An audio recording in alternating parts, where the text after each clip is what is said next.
Hello అండి. Welcome back to my channel. అందరూ ఎలా ఉన్నారు? నేనైతే చాలా బాగున్నాను. మీరు కూడా బాగున్నారని అనుకుంటున్నాను. సో, నేనైతే సమ్మర్ స్పెషల్ ఫ్రూట్ సలాడ్ చేస్తున్నానన్నమాట.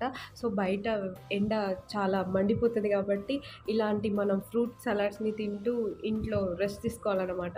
సో, అందుకనే నేను కూల్ ఫ్రూట్ సలాడ్ రెసిపీని చూపించబోతున్నాను. సో, దీంట్లో ఏం లేదు, చాలా ఈజీ ప్రాసెస్. పెద్దగా కష్టపడాల్సిన అవసరం లేదు. జస్ట్ మనకి అవైలబుల్‌లో ఉన్న ఫ్రూట్స్, మిల్క్, షుగర్, ఒక కస్టర్డ్ పౌడర్ ఉంటే సరిపోతది. చాలా ఈజీ ప్రాసెస్ అండి. చిన్న పిల్లలైనా చేసేస్తారు. సో, మీరు ట్రై చేయాలంటే ఈ రెసిపీని చూసేయండి. ఏం లేదు, నేనైతే 4 రకాల ఫ్రూట్స్ తీసుకున్నాను. Banana and mango, grapes and watermelon తీసుకున్నాను. ఫస్ట్ వాటన్నిటిని శుభ్రంగా కడుక్కొని సన్నని ముక్కల్లా కట్ చేసుకొని పక్కన పెట్టేసుకోవాలి. తర్వాత ఒక హాఫ్ లీటర్ మిల్క్ తీసుకోవాలి. హాఫ్ లీటర్ మిల్క్‌లో ఒక 100 ఎంఎల్ మిల్క్‌ని పక్కన పెట్టుకొని, ఆ మిల్క్‌లో 3 స్పూన్స్ కస్టర్డ్ పౌడర్ కలుపుకోవాలి.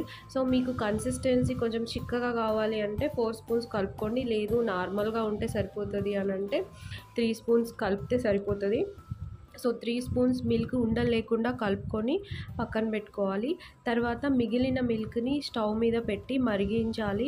అది మరిగేటప్పుడు మనం కస్టర్డ్ పౌడర్ ఏదైతే కలుపుకొని పెట్టుకున్నామో ఆ మిల్క్‌ని అందులో వేస్తూ కలుపుకుంటూ చిక్కబడే వరకి ఒక 2 మినిట్స్ మరిగిస్తే సరిపోతుంది. తర్వాత అది రూమ్ టెంపరేచర్‌కి వచ్చిన తర్వాత, అంటే మొత్తం చల్లగైన తర్వాత, దాంట్లో మనం ముక్కలుగా కట్ చేసుకొని పెట్టుకున్న ఫ్రూట్స్ ఏవైతే ఉన్నాయో ఆ ఫ్రూట్స్‌ని అన్నీ వేసి దాంట్లో బాగా మంచిగా కలుపుకొని లాస్ట్‌కి మన దగ్గర ఉన్న డ్రై ఫ్రూట్స్‌ని వేసుకొని కలుపుకొని ఒక 2 అవర్స్ ఫ్రిడ్జ్‌లో పెట్టేసుకొని తింటే ఉంటది. ఆహా! చాలా బావుంటది టేస్ట్ మాత్రం.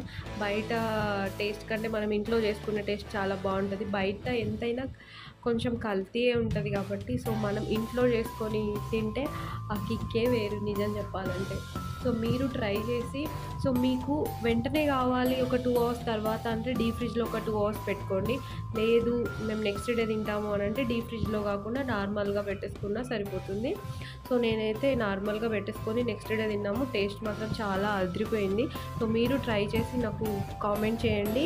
నా ఛానల్‌ని సబ్స్క్రైబ్ చేయండి, లైక్ చేయండి, షేర్ చేయండి. Thank you.